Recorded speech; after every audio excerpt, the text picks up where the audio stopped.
Tô esperando a Cida Moreira entrar, cantora.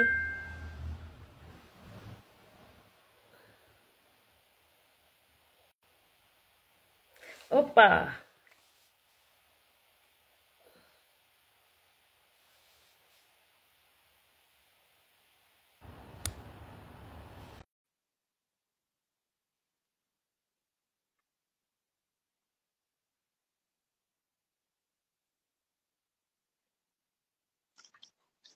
Ah, vai dar certo. Por que que não tá dando ainda? Pera aí.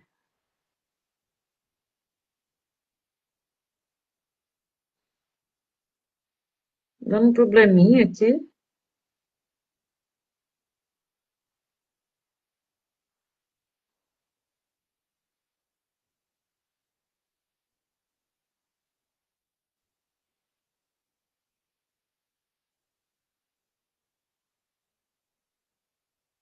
Gente, não tá entrando.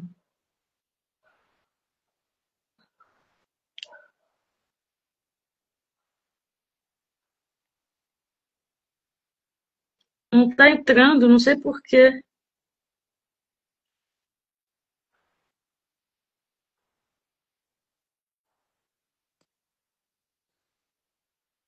Cida, para você me seguir. Se você não me seguir.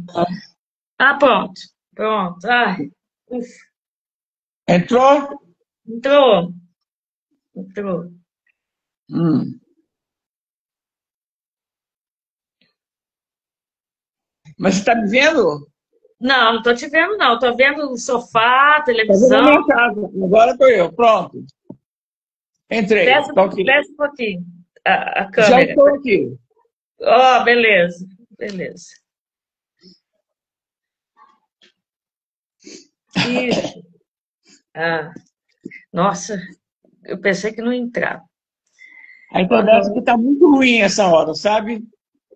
É a hora de mais uso, então ela fica muito instável. É, eu, é um prazer estar aqui, uma honra estar conversando com você mesmo.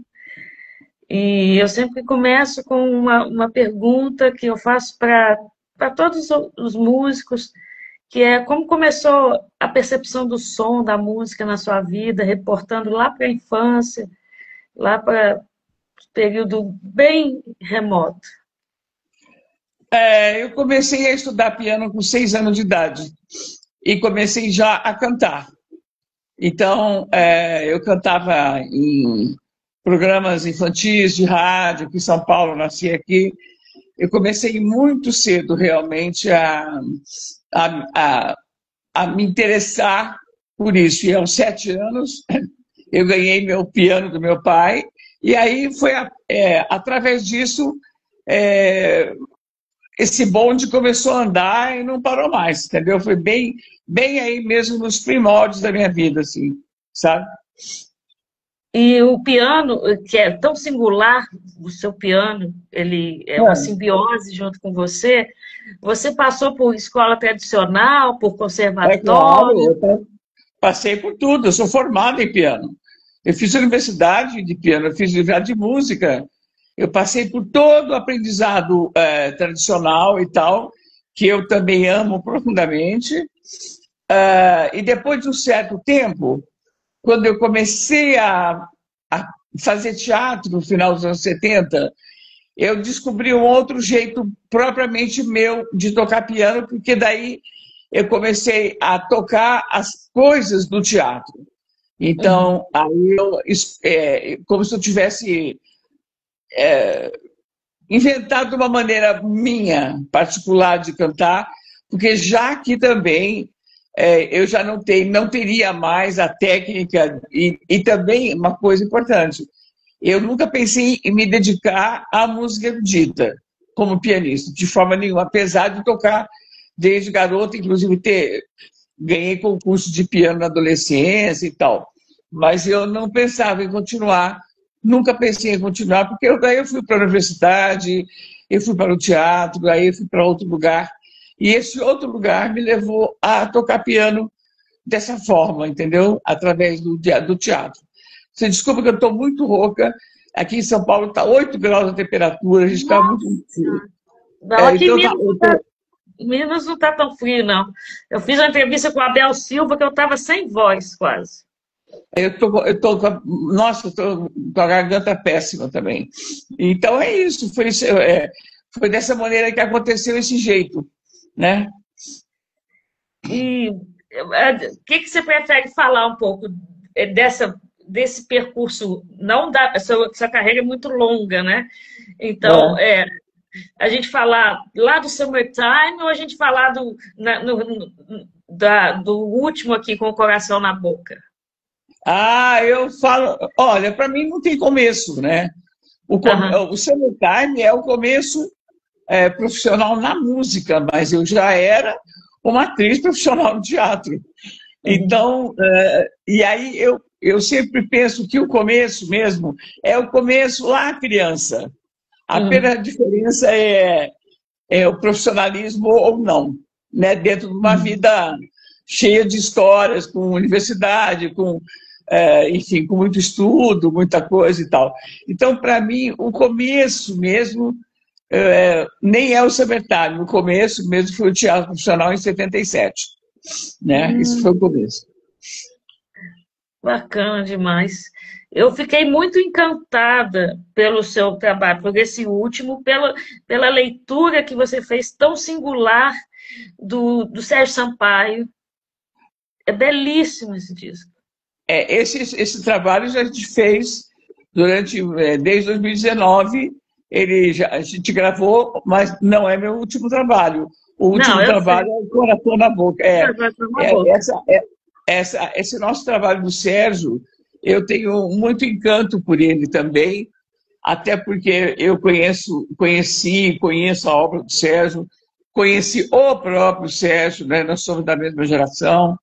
Então, assim, é um trabalho tão delicado e, ao mesmo tempo, tão importante, pouco conhecido, e, inclusive, pouco, assim, as pessoas se ligam muito mais ainda, até por uma questão de sucesso profissional, mais das questões ligadas ao Raul Seixas e tal. Mas o Sérgio é um gigante, assim, sabe? É impressionante. A gente se dedicou a ele. A gente parou esse show esse ano, quando eu comecei a fazer o Coração. E a gente fez. A gente estreou antes da pandemia, paramos durante a pandemia e depois continuamos até o ano passado. Fizemos muito para baixo, para cima, gravamos e tal. É um trabalho assim muito amoroso, sabe? Muito, muito importante para mim, né? A música de abertura, sobretudo, Menino, é muito bonito aquilo, quando você canta aquilo. A Flor da Semente? É lindo. Essa música do Sérgio ele fez ainda muito jovem, sabe? Eu sou a luz e a semente. É quase que fosse uma definição própria dele próprio mesmo, né? Quem ele era. Né? Eu vinha saber, eu conhecia um disco de coletânea de pessoas que cantaram ele, mas não havia essas músicas que estão aí. Tinha só. A gente conhece a obra dele inteira. Eu tenho até hoje os LPs dele. Eu conheci o Sérgio em 73, em São Paulo, lançando o seu primeiro disco. Né? Então, assistia a muitos shows, enfim. E eu e o Ivan e o Leandro, que fizeram comigo, que são dois músicos muito mais jovens, também extraordinários, a gente tem a nossa pesquisa foi grande. Foi muito grande. Né? E outro trabalho também que eu acho fabuloso, acho que só você seria capaz de fazer, por causa do teatro, por causa da performance, o Kurt Weill e o Brecht, que você fez. O Kurt Weill, né? O Kurt Weill e o Brecht são os autores mais importantes do teatro. Foi com eles que eu comecei a fazer teatro e continuei fazendo teatro. Depois entrei no conhecimento da obra musical deles extraordinária e continuo fazendo, tenho muitos espetáculos de Brecht Rivaio, e fui a única cantora brasileira que cantou essa obra deles aqui no Brasil. Então, isso foi em 89, aí minha filha era bebezinha ainda. É um trabalho muitíssimo. O Brecht e o Weill são os meus os meus pilares, assim, como artista, entendeu? Eu entendi a arte ainda no final da adolescência, fazendo teatro amador, tocando piano e conhecendo a obra desses dois homens mais importantes do teatro do mundo contemporâneo, do mundo ocidental, né? É uma coisa muito específica e muito forte, né? Eu sabia, por isso que eu falei. Só você foi capaz, só você que fez esse trabalho. Mas é que não, tem mais gente que fez. É que eu gravei. Não, existem gerações dos anos 70 brasileiras de atores e cantores que montaram Brecht Weill, principalmente durante a ditadura, e continua sendo a referência total, né, dessa gente toda, até do próprio Teatro Oficina e tudo mais, né? E outro autor é o Chico Buarque. A sua gravação de Bye Bye Brasil é incrível. Sua gravação de Mari Lua, sua gravação de Angélica. O Chico entrou na minha vida através da minha própria história de vida, né? Uma garota em São Paulo que frequentava todo aquele universo da música brasileira, dos anos 60, evidentemente, e depois também ele entrou como uma referência muito grande, porque quando eu e o grupo do Ornitorrinco fizemos o nosso primeiro espetáculo cantando Brecht Weill, o Chico estava fazendo a adaptação da ópera dos Três Vinténs do Brecht para a ópera do Malandro, que ele ia fazer. Então ele nos procurou, nós cantamos as canções originais para eles da ópera do Brecht, e ele então ele adaptou a ópera do Malandro milagrosamente, maravilhosamente, e nós fomos chamados. Eu participei da primeira montagem da Ópera do Malandro no Rio de Janeiro, em 78. Então, essa minha ligação com o Chico é muito profunda também, né? E acontecendo. Mas o disco com as canções dele eu gravei mais tarde. Eu diria a você que o Chico e o Brecht, eu poderia ter dedicado a minha vida inteira só a eles dois, se eu não morasse no Brasil. Mas eu moro no Brasil. É mesmo, sim. Eu gostaria de ter tido esse que os artistas de outros países têm, de terem carreiras longas ligadas a um tipo de música e tal, coisa que não acontece no Brasil, infelizmente. Aqui tudo começa e acaba rápido. Eu conheci você, bem menina, foi fazendo o Genil Zeppelin. Exatamente, que é da ópera do é da ópera do Malandro. Né? Muito bonito. E como é que você trouxe a Amy Winehouse? Que eu achei incrível. Assim. A Amy Winehouse, para mim, ela vem da minha adoração pela Janis Joplin, que é exatamente a razão de eu fazer o Summertime.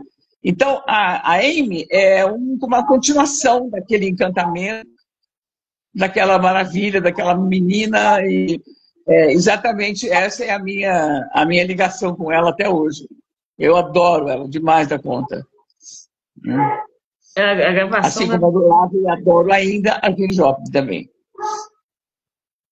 Tem alguém falando aqui, eu vi você em Teresina, tem até uma foto com você.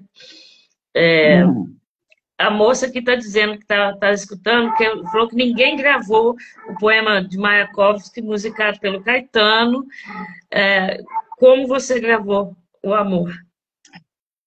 A Gal Costa gravou. Essa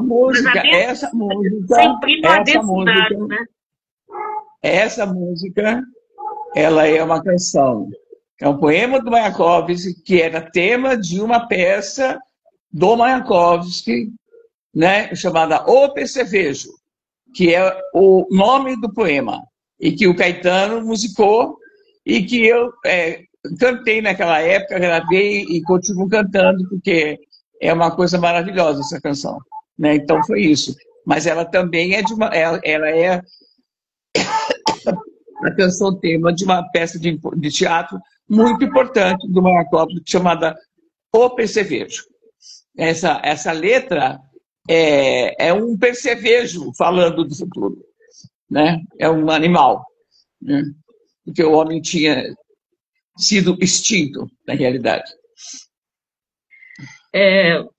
Então, essa ocasião que eu estive presencialmente com você foi naquele espetáculo que você fez você, Zezé Mota, Maria Alcina. E tem essas divisões muito interessantes, né?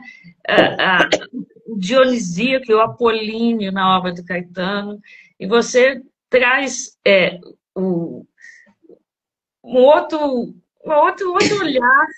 Aí você canta o Mayakovsky, o amor nesse trabalho. Né? Eu canto com a minha... com aquele meu jeito que eu falei lá no começo. É só isso. É bem simples na realidade, sabe? É simplesmente dar vazão a você, usar a sua liberdade, sua criatividade e criar a sua identidade, né? É simples, não tem segredo, sabe? Não tem nenhum tipo de didática elucidativa, nem muito erudita, nada. É alma, sabe? É vida, é uma vida longa, comprida, trabalhada sem parar, desde sempre, não tem, sabe? E principalmente no meu caso, que eu acho, sem fazer nada que eu não acredite. Bom, você tem uma obra impecável, assim, uma obra acaba que, assim, tem os verdadeiros adoradores da sua obra, aqueles que conhecem é muito bom. tudo. Né? Eu fico muito feliz com isso, sem vaidade, sabe? Porque eu acho que, de fato, mesmo que eu não tivesse tanta certeza de como é que eu ia fazer isso, eu fui fazendo, né? E agora, então, eu tenho um chão aí para eu pisar a respeito disso, né? Agora, na maturidade, na velhice e tudo mais. E vamos ver até onde eu ainda vou, que eu ainda não sei quando será ainda, mas eu continuo fazendo. Você dá aula de canto também, Ciro? Dou, claro, aula de canto. Uma pessoa mandou perguntar, porque falou que não ia poder ver a live e que o sonho era estudar canto com você. Foi isso que eu estou perguntando. Mas ela mora aí? Não mora aqui, não. Nem sei onde mora. Apareceu tá. e acho que ele mora até em São Paulo. Fala para ela me procurar. É fácil. E a Yoko Ono. Gente, eu não sabia que a Yoko Ono tinha música. Eu conhecia a Yoko Ono. Pois é, meu amor, mas o problema é que o Brasil não conhece nada que não seja da sua região, né? A Yoko Ono tem uma obra enorme, é uma artista espetacular, e a gente gravou um disco com as coisas dela, mas tudo tem muito mais do que a gente imagina. Inclusive quanto mais tempo eu vivo, mais eu saco quanta coisa que eu ainda não sei. É impressionante. Mas é um fato isso, sabe? É um fato mesmo. E que sempre ainda continua me surpreendendo também, quando eu vejo uma coisa assim que, nossa, eu não sabia disso, né? É bom isso, é muito bom, né? Eu sabia que ela é grande artista, mas assim, a minha ignorância chegou ao ponto de não saber que ela tinha música também. É que, na verdade, as coisas dela não chegam no Brasil. né? Não chega, nunca chega. Eu assisti ela aqui em São Paulo várias vezes, mas não saiu daqui, né? O Brasil Uhum, é dividido, ele é fechado em si mesmo. É uhum, difícil isso, porque é uma pena, porque as pessoas deixam de conhecer coisas que seria muito bom, entendeu? Isso no geral, né? Mas a culpa não é das pessoas não conhecerem. A culpa é essa cultura multifacetada, fechada em si mesma, e inclusive preconceituadamente fechada em si mesma, como se fosse a única coisa que existe é aquilo que você conhece, né? uhum. Isso é um problema sério do brasileiro, né? Achar que aquele pouquinho que ele conhece é o que tem, é o que tem. Isso é um equívoco imenso cultural no Brasil em geral, de norte a sul, de leste a oeste, né? Principalmente com a música de massa, né? Porque o cara não tem referência. Ele vai ouvir o que estão colocando para ele. É porque também não se tem mais uma cultura musical no Brasil, né? O rádio Não, foi acabando, a televisão virou isso que ela é. Você não tem mais aonde ouvir. As pessoas não se ouvem, as famílias não ouvem música, as famílias não leem, as crianças não são acostumadas a ouvir música direito. É isso, deu nisso. Está dando nisso que a gente está vendo aí.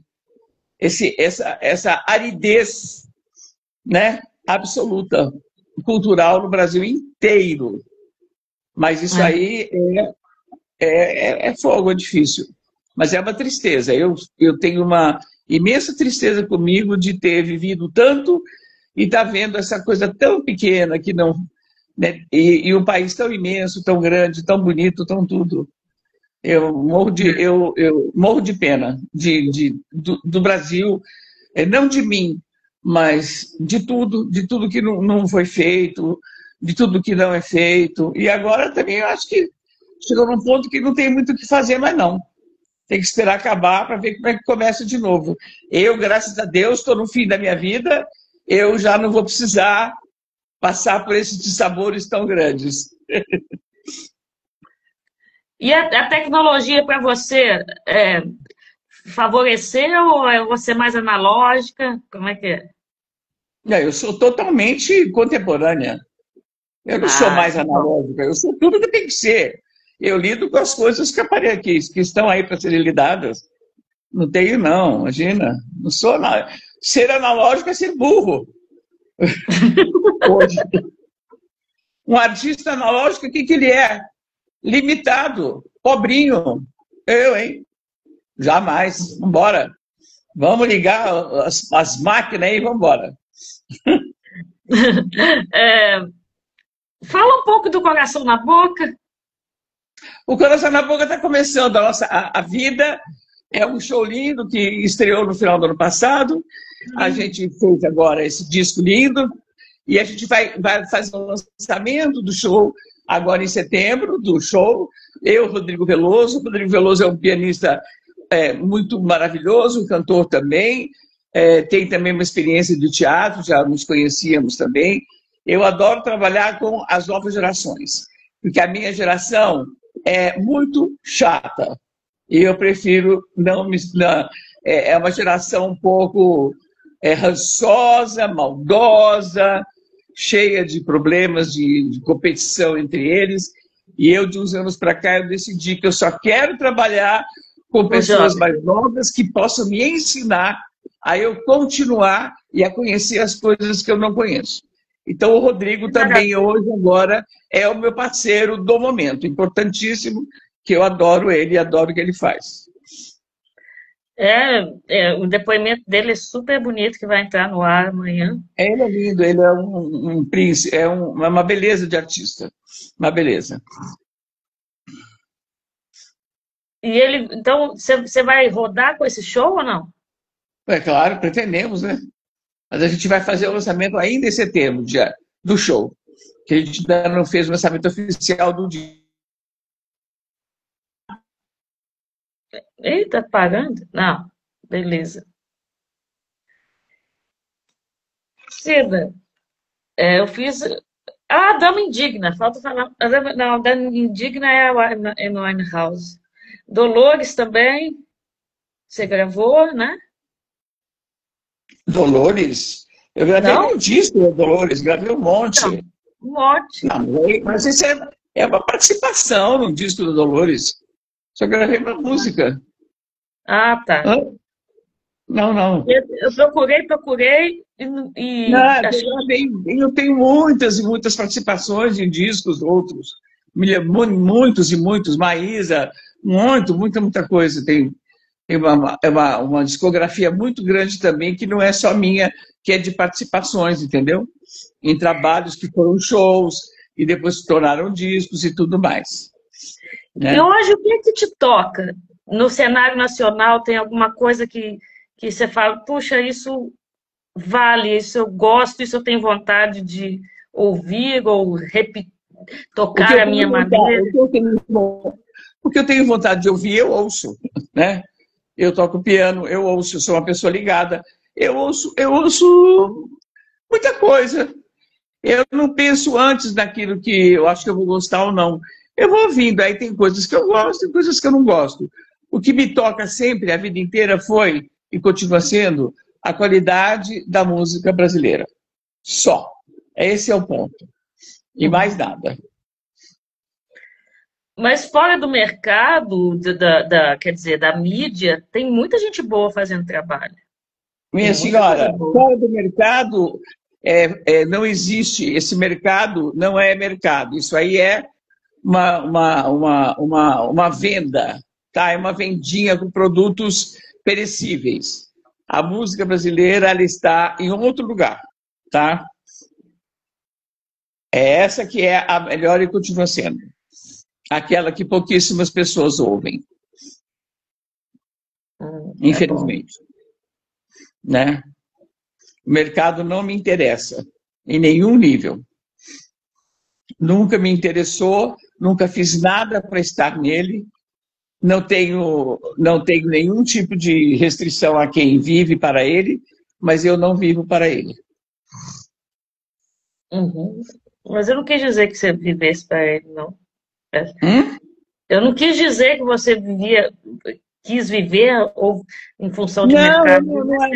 não, não estou ofendida. Eu estou defendendo o meu ponto de vista, Uhum. né?